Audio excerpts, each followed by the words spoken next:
প্রত্যেক বাবা মার স্বপ্ন থাকে তার সন্তানকে কিংবা সন্তানদের আদর্শ শিক্ষায় শিক্ষিত করতে।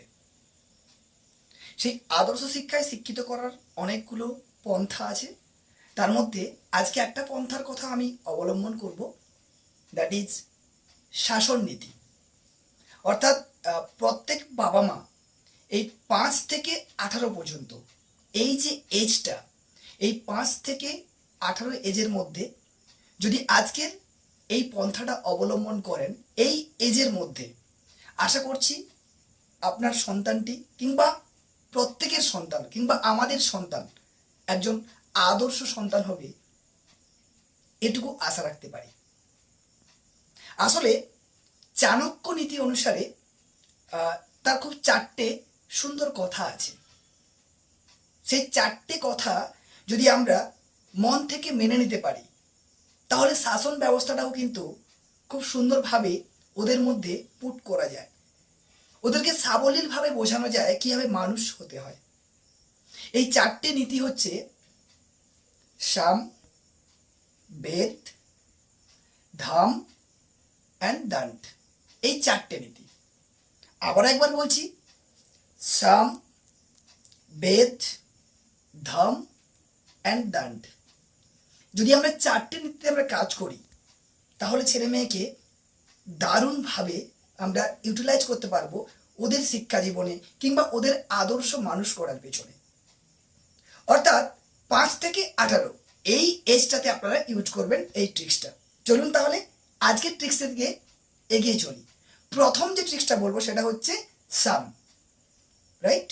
সাম মিনস, মাথায় রাখবেন, সাম মানে উৎসাহ দেওয়া।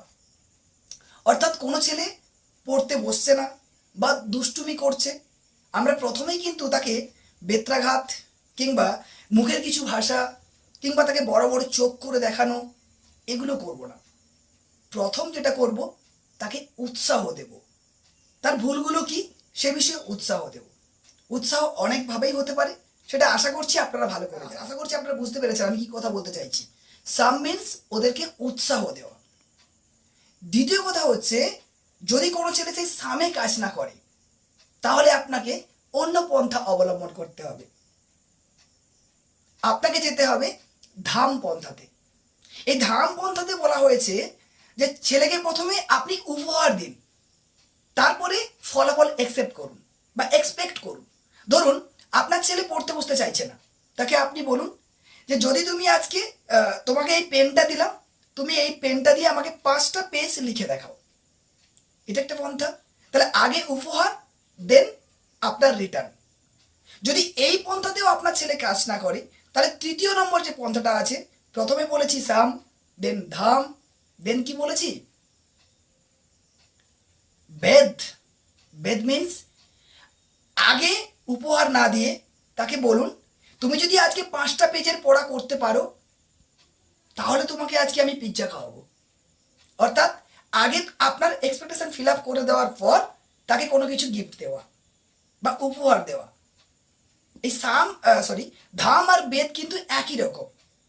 যদি এই 3টা ট্রিক্স আপনি কাজে লাগাতে না পারেন, আপনার সন্তান এই ট্রিক্সগুলোকে ফলো করতে পারছে না, তাহলে কিন্তু আপনাকে নেক্সট যে লাস্ট ট্রিপ বা ট্রিক্স, দ্যাট ইজ দণ্ড। দ্যাট মিনস বেত্রাঘাত করা, স্ট্রিক থ্রো করা, লাঠি দিয়ে পেটানো। কিন্তু তার মানে এই না এমন জায়গায় পেটাবেন যেটা ছাত্রের পক্ষে বা আপনার সন্তানের পক্ষে ক্ষতিকর হয়। সুতরাং মাথায় রাখবেন, একটা সন্তানকে শাসন করার পূর্বে এই 3টে ট্রিক্স আপনি ইউজ করছেন কিনা। এই 3টে ট্রিক্স কিন্তু অনেকটাই আপনার ছেলেকে বা মেয়েকে আদর্শবান করে তুলবে, এটা আমার দৃঢ় বিশ্বাস। আজকের ভিডিওতে আর কিছু বলবো না। এই ছোট্ট ট্রিক্সের মধ্য দিয়ে আপনি আপনার ছেলে মেয়েকে আদর্শবান করে গড়ে তুলুন, এটুকুই আমার দৃঢ় বিশ্বাস। তাহলে আজকের টিপস আশা করছি মনে থাকবে। 4টে tips, some, Dham, Veda and দণ্ড। এই 4টে ফলো করুন আপনার ছেলে মেয়ের জন্য।